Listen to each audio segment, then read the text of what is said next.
Ya, kita masih merayakan suasana kemerdekaan Republik Indonesia yang ke-71 tahun ini. Tidak hanya tadi di Raja Ampat, ternyata kita juga punya kemeriahan bagaimana di Bandung, Jawa Barat, bagaimana kemeriahan di sana. Kita juga punya rekan kita di Bandung, bagaimana sih kemeriahan perayaan kemerdekaan Republik Indonesia hari ini di Bandung. Ada rekan kami di sana.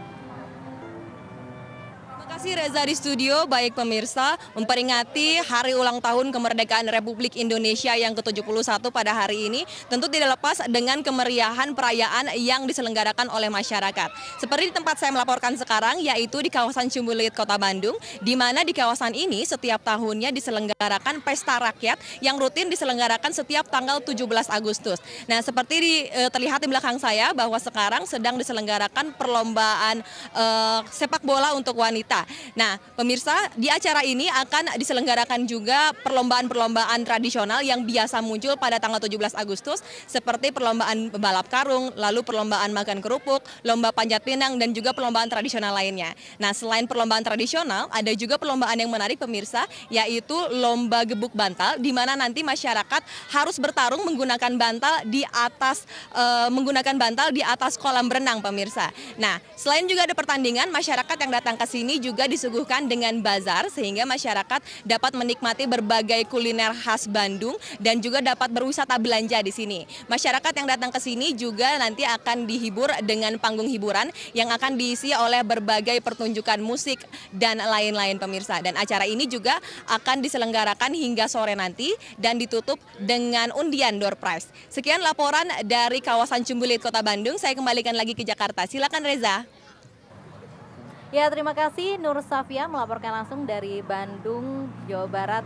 Begitu meriah ya Reza, bagaimana suasana warga negara Kota Kembang merayakan Hari Kemerdekaan Republik Indonesia hari ini. Ada banyak setiap tahun tradisi lomba, seperti tadi kita lihat ada panjat pinang di Bandung, ada juga mungkin lomba kerupuk di sana. Reza mungkin sempat nanti habis ini kita siaran, kita merayakan perlombaan begitu ya. Merasakan bagaimana memperingati Hari Kemerdekaan Republik Indonesia yang ke-71 tahun. Dan selanjutnya ini kita akan melihat situasi di Istana Merdeka. Ini merupakan perayaan yang masih berlangsung di sana karena memang banyak sejumlah tamu negara yang diundang oleh Pak Presiden Joko Widodo selaku inspektur upacara untuk sama-sama memperingati Hari Kemerdekaan Republik Indonesia yang ke-71 tahun. Iya, Pak Boni, hari ini kan kita hanya taunya merayakan kemerdekaan Republik Indonesia, tapi bagaimana sih sejarah ketika pertama kali Insinyur Soekarno memproklamasikan begini, kemerdekaan? jadi sebelum kemerdekaan diproklamasikan ada penculikan, ada kejadian-kejadian yang kita kenal lah. Jadi pemuda menculik Rengas Dengklok. Tapi orang lupa konteksnya, kenapa sih harus sampai diculik? Ya. Kenapa harus sampai pakai insiden seperti itu? Jadi kita harus tahu 15 Agustus itu Jepang udah menyerah. Ya. Setelah 6 Agustus bom atom jatuh, 15 Agustus Jepang menyerah kepada sekutu. Nah, sebelum menyerah itu sebetulnya Bung Karno sudah ketemu sama Marsikal Terauchi di Dalat di Vietnam sana. Dijanjikan Jepang akan memberikan kemerdekaan. Betul. Gitu kan? Kemudian Bung Karno pulang tanggal 14, tanggal 15 ada berita. Dulu itu harus ingat, mendengarkan radio itu nggak boleh dulu zaman Jepang. Jadi kalau ketahuan itu dihukum, disegel. Nah, si pemuda-pemuda itu dengar berita seperti itu. Kemudian mereka berpikir, ini saatnya harus merdeka. Nggak mungkin kita nunggu lagi Jepang. Karena Jepang udah kalah perang. Nggak mungkin dong pihak yang kalah perang memberikan kemerdekaan. Makanya mereka dorong untuk paksa Bung Karno dan Bung Hatta untuk proklamasi kemerdekaan. Iya. Itulah latar belakang. Kabarnya pada saat nulis teks proklamasi, Bung Karno dan Bung Hatta sempat tarik-menarik gitu untuk membuat teks proklamasi. pada saat mengumumkan ya? Jadi begini, waktu itu ada 3 orang ya, ada Subarjo, kemudian ada Bung Hatta dan Bung Karno. Kemudian Bung Hatta ini kan kalau kata Bung Karno orang yang bahasa Indonesianya tertib. Betul. Jadi Diksinya bagus gitu ya. jadi kemudian mereka berembuk lah berdua itu menentukan pilihan kata-katanya. Iya. Dan kemudian konsepnya dibuat, disalin oleh Sayuti Melik, diketik gitu. Jadi Bung Hatta ya Bung coba susun karena bahasa Indonesianya paling tertib, paling bagus, paling korek gitu, kira-kira seperti itu. Nah, itu itu malam-malam. asal muasal teks proklamasi akhirnya dibacakan pada tanggal 17 Iya, Agustus betul. 1945. 45, Dan betul. kabarnya sebelum membacakan Pak Soekarno sempat tertidur 2 jam sebelum membacakan karena sakit Malaria. Kambuh. Karena dia itu kan Sakit. dari mulai tanggal 15 Agustus, malamnya dia nggak tidur, kemudian subuhnya 16 itu dia dibawa ke Rengas Dengklok, terus sampai sorenya, Iya. sampai kemudian datang lagi sampai malamnya. Itu bulan puasa waktu itu, sehingga keadaan kesehatan dia agak drop. Jadi pagi-pagi itu dia kambuh malarianya, Iya. kambuh. Jadi sempat ada ketegangan juga waktu itu. Betul Iya, sekali. Dan kita masih juga akan membahas bagaimana sih sejarah kemerdekaan Republik Indonesia. Namun kita juga punya liputan mengenai bagaimana filosofi lomba-lomba Reza yang memang sudah menjadi tradisi di Indonesia adalah filosofi lomba-lomba pada saat perayaan kemerdekaan Republik Indonesia. Peringatan Hari Kemerdekaan 17 Agustus tak lengkap rasanya jika tidak dimeriahkan dengan beraneka lomba. Beberapa jenis lomba yang identik selalu hadir dalam perayaan 17-an antara lain tarik tambang, panjat pinang, dan balap karung. Ternyata ketiga lomba tersebut tak hanya hadir untuk menyemarakan suasana saja, namun terkandung makna dan filosofi di dalamnya.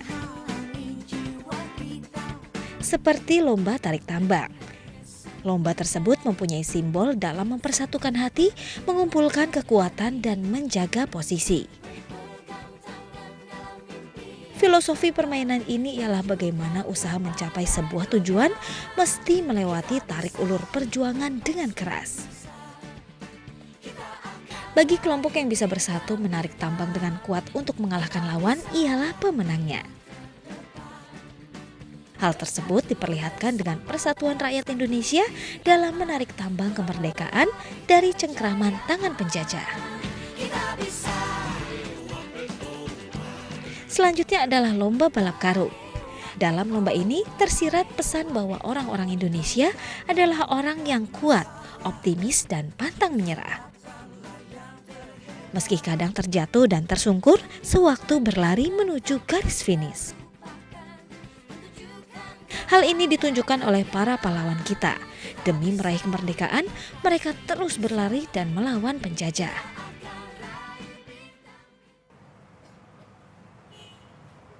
nah itu dia perlombaan-perlombaan yang ada di perayaan Hari Kemerdekaan Saya Republik jadi pengen Indonesia. ikutan lomba nih abis ini Reza. Kalau Kak Eko biasa ikut lomba apa Kak Eko?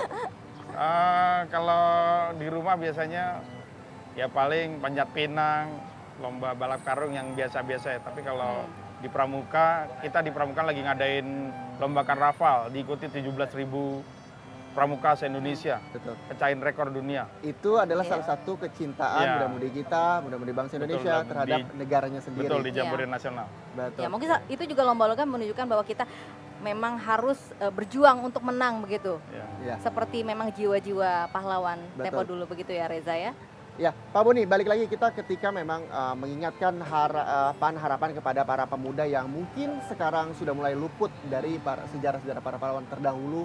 Bagaimana cara kita mengingatkan lagi, meriman kembali jiwa-jiwa muda agar bisa mampu menghargai para jasa pahlawannya.